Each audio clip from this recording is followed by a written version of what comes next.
light within our hearts, light within our thoughts, light within our words. May one and all and everything, blessed and loved, ever be. Welcome. I am Sister Who.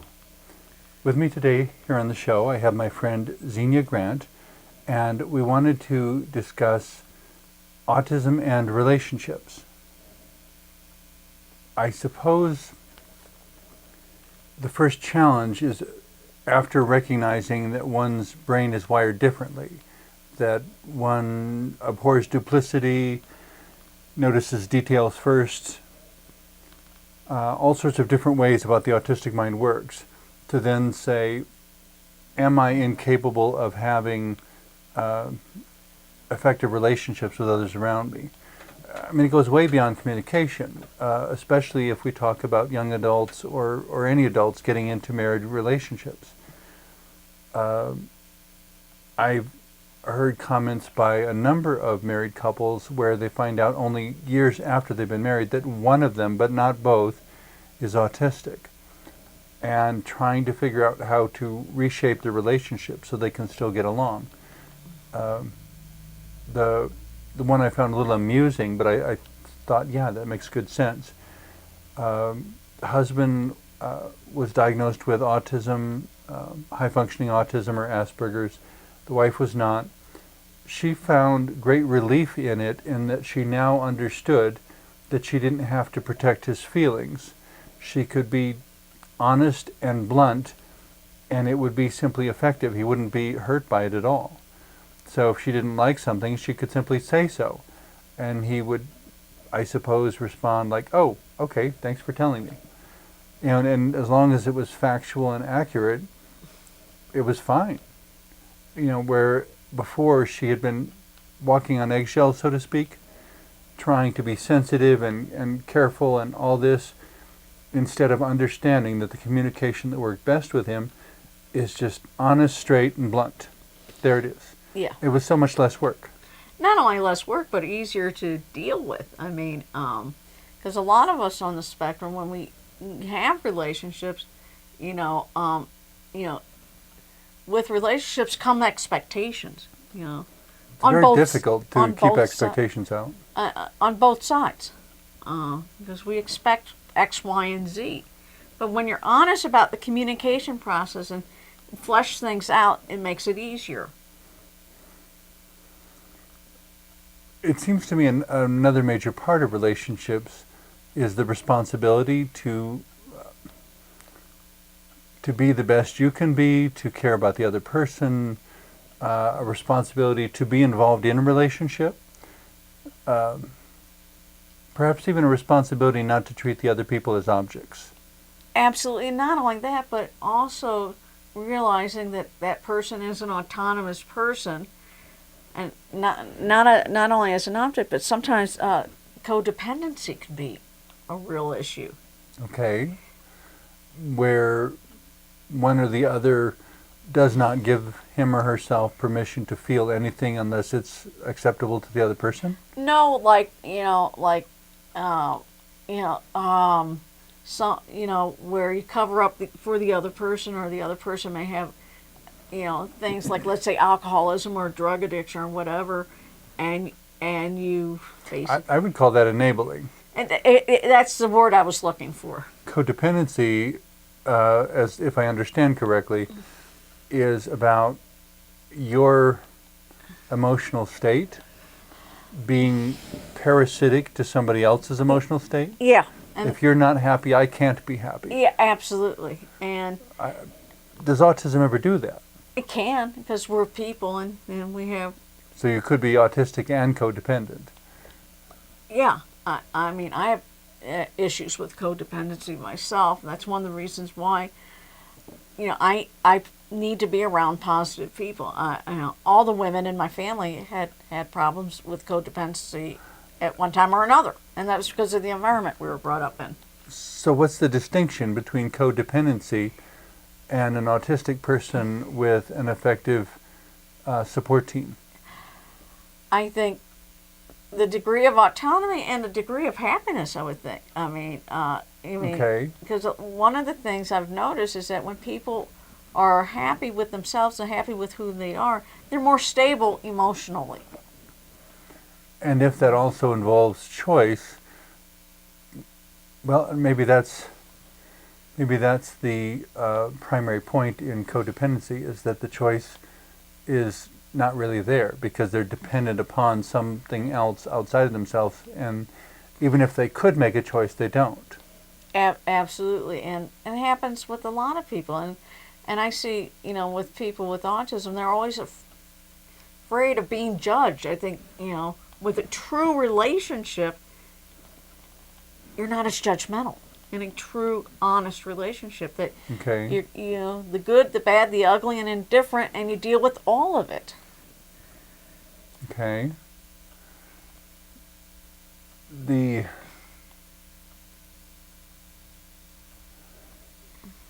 It would seem that the autistic would still be more interdependent than the neurotypical would. Well, in this culture, interdependence isn't that well understood, but I think the neurotypical would be interdependent in a different way. Okay. I do know that But you don't think it's a difference of degree? no, it just comes out differently, Okay. and that communication styles are different. People on the spectrum tend to be more blunt because, subtlety just escapes us at times. Subtlety is a social skill that's learned, Absolutely, yeah. which I guess whether or not it's a problem depends upon to what extent the other person is willing to be blunt and direct about things. Oh, yeah. Because if you're willing to be blunt and direct, courtesy and manners and all that doesn't seem quite as important.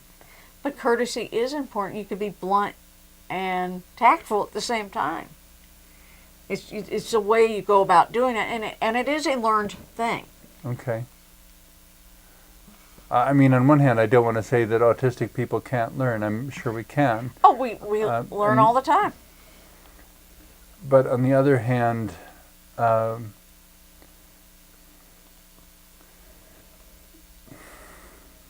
do I want to put this?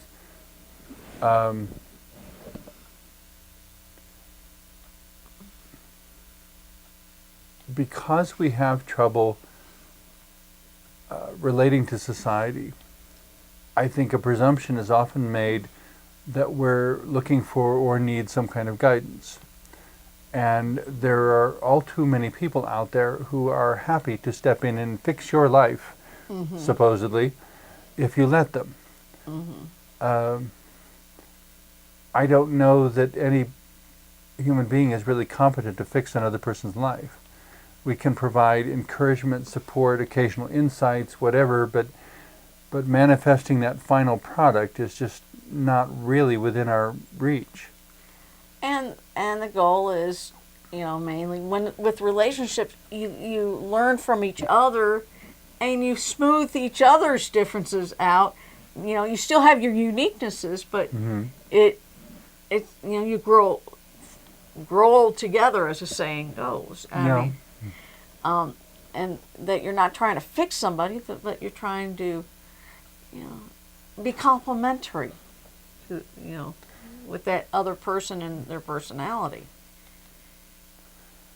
In pursuit of that complementariness, though, it raises the question of whether the autistic aversion to duplicity would be a significant hurdle to ever having a close relationship. It depends. I know people on the autism spectrum who've been happily married for years.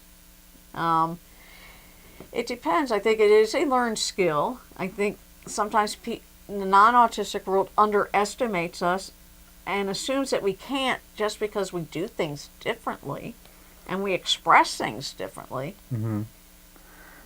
It seems to me that an awful lot of our dating and social relationships, though, at least of late, require degrees of pretentiousness and duplicity and even deception.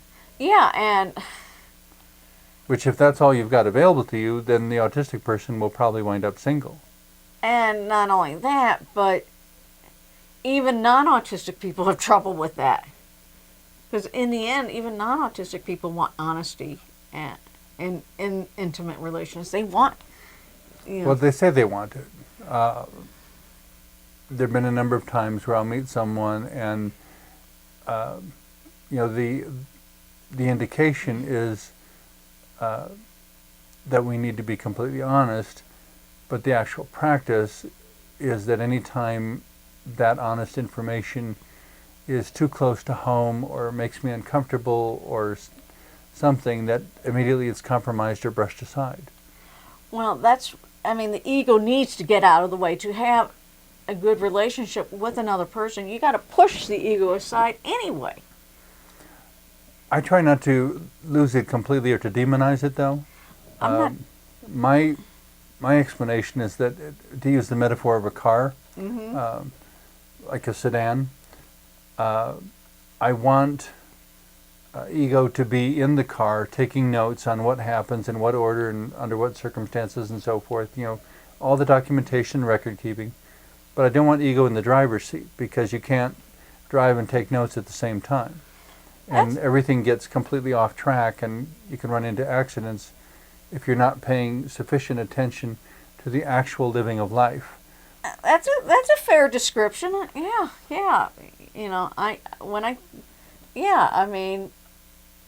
But you don't need the relationship to be totally narcissistic either.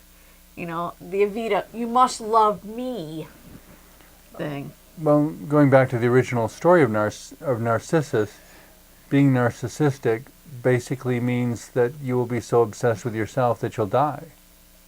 That's what. Yeah. So, in terms of autism and relationships, I guess it becomes the challenge of if an adult is trying to find another autistic person with whom to share life, or anyone even who's knowledgeable enough or open to having a life partner who is autistic. On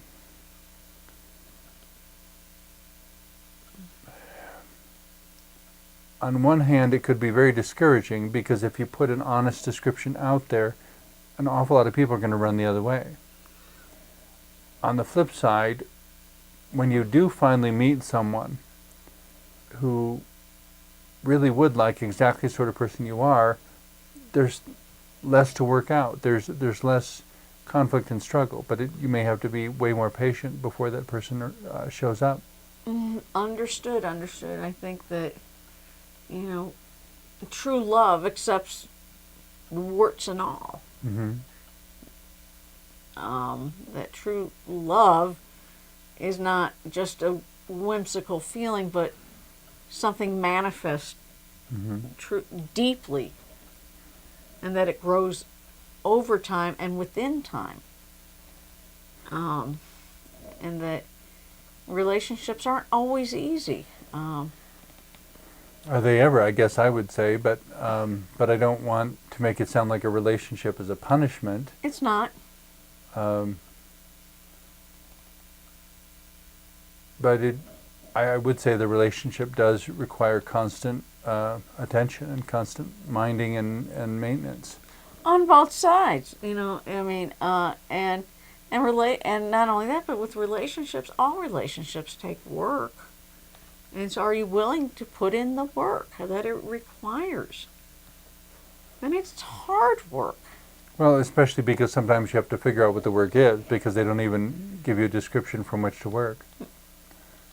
And I think our society expects things to go quickly when, no, things need to take its own time, in its own season, in its own way. Mm-hmm.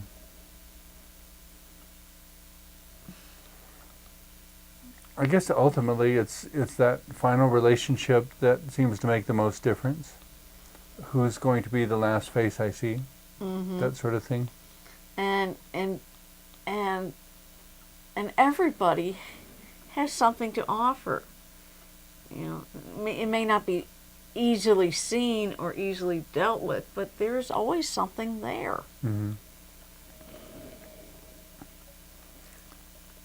And another thing is that a lot of people, when it comes to relationships, I think when you're extremely needy, that the other party sort of backs away.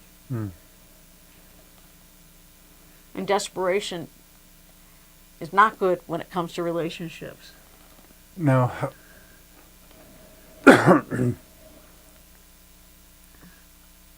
in those sorts of situations, patience and perseverance and adaptability seem to be the words of the day. Oh, absolutely. And understanding that person and what they want or what they need, and what makes them comfortable, what makes them tick, what makes them function. Which I guess raises the question, if you found, going back to the basic archetype of life partner relationships, Mm-hmm. if you found someone who was not autistic, who understood you and supported you, there would always be the challenge of maintaining the equality and the non-hierarchicalness of the relationship, Mm-hmm. so that it could have integrity and authenticity and avoid duplicity. Mm-hmm. And Because the minute you start allowing the duplicity, it allows all the different opportunistic things for this particular relationship to be taken from you. yeah, I mean, and it takes, and you have to, and it's hard to be willing to admit, the downside of things. Mm-hmm.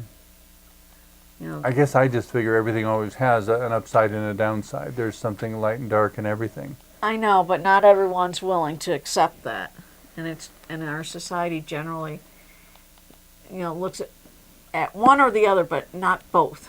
Mm. And we need to look at both. Mm-hmm. The good, I call it the good, the bad, the ugly, and the indifferent.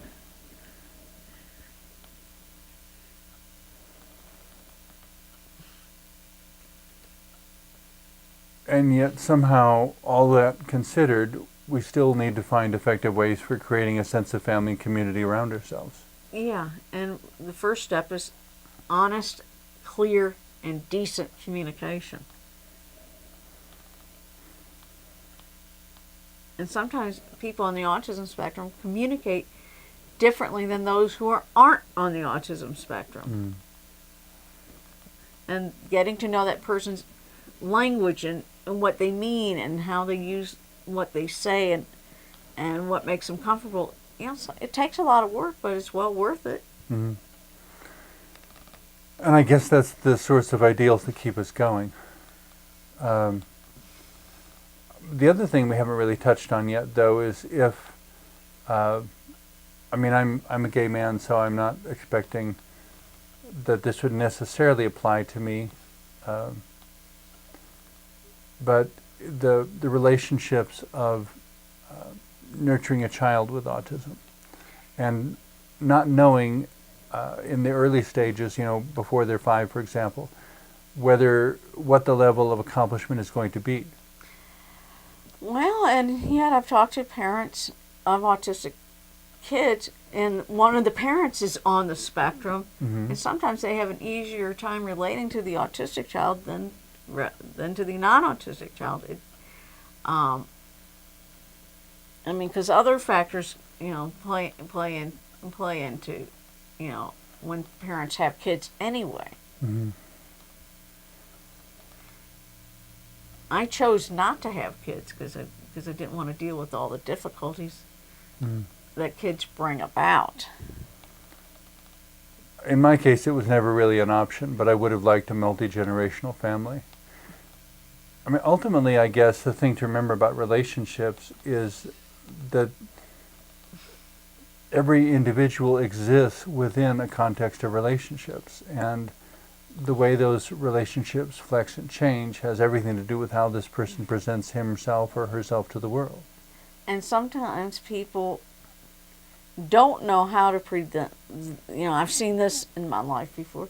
I've met people who don't know how to present themselves in a way where it attracts other human beings to want to be friends or to have a relationship with that person, because they've never been treated kindly or with love and support. And I've seen that before.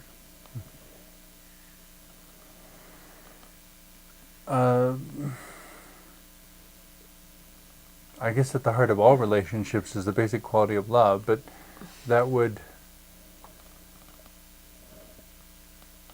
in a way, it's a challenge for a person with a high-functioning autism, I think, but it could also be a major blessing. Could be. It just, when people take the time and effort, everybody benefits. Everybody. Everybody. I guess the amusing thing about a person with autism is they could actually specifically name which persons everybody included.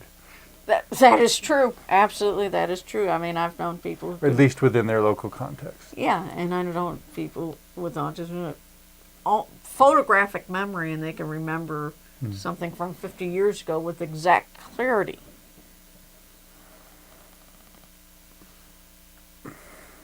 I guess the difficult one for me would be the relationships with parents in those cases in which the parents are non-accepting or don't want to deal with the problem or the issues. And I see that a lot when I talk with adults on the spectrum, especially those over the age of 25.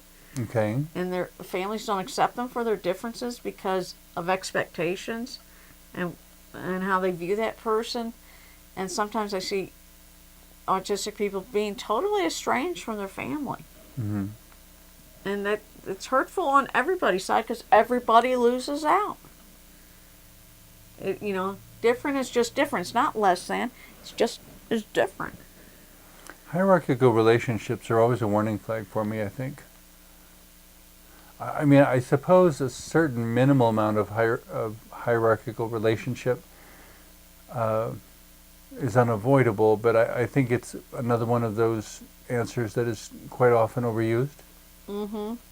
Well, people like to have a pecking order of things. I guess it's partially because of predictability and, different people have different talents and they don't realize you need all the parts working together. Mm-hmm. It's more like 2 + 2. It's more like 2 + 3 is equal to 5 rather than 2 + 2 is equal to 4.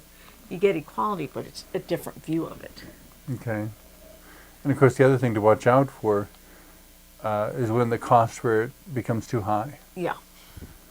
And I've seen people... It's not just having an answer, it's being cognizant of what you paid for that answer. Yeah.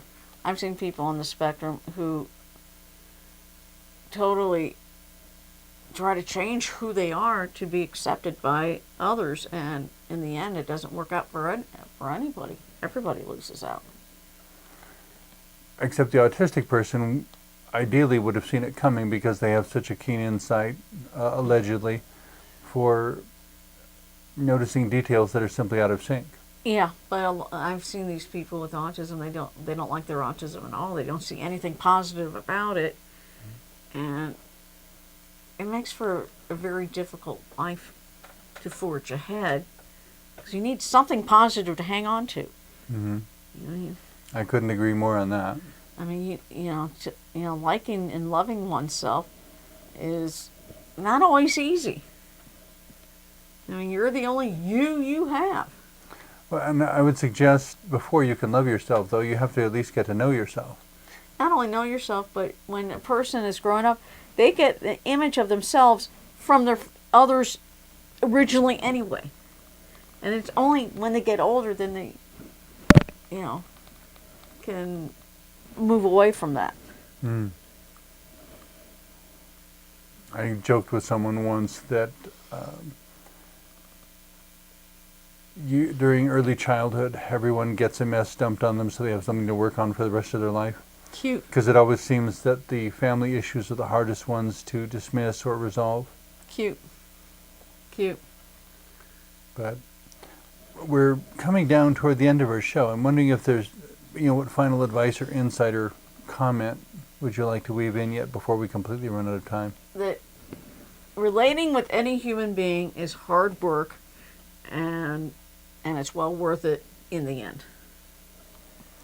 And as long as it's well worth it, I think one has a sense of purpose in life and a way of building sufficient hope to keep going.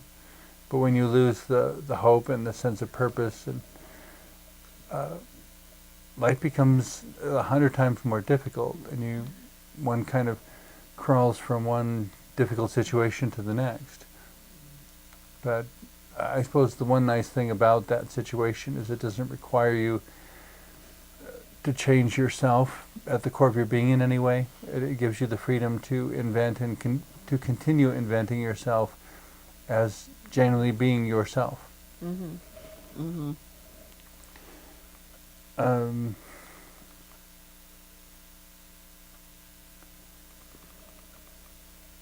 I guess the final piece I would throw in is just that when it comes to relationships, more often than not, I think we need to give them a chance. On both sides. But you don't want that to be abused or anything. So it's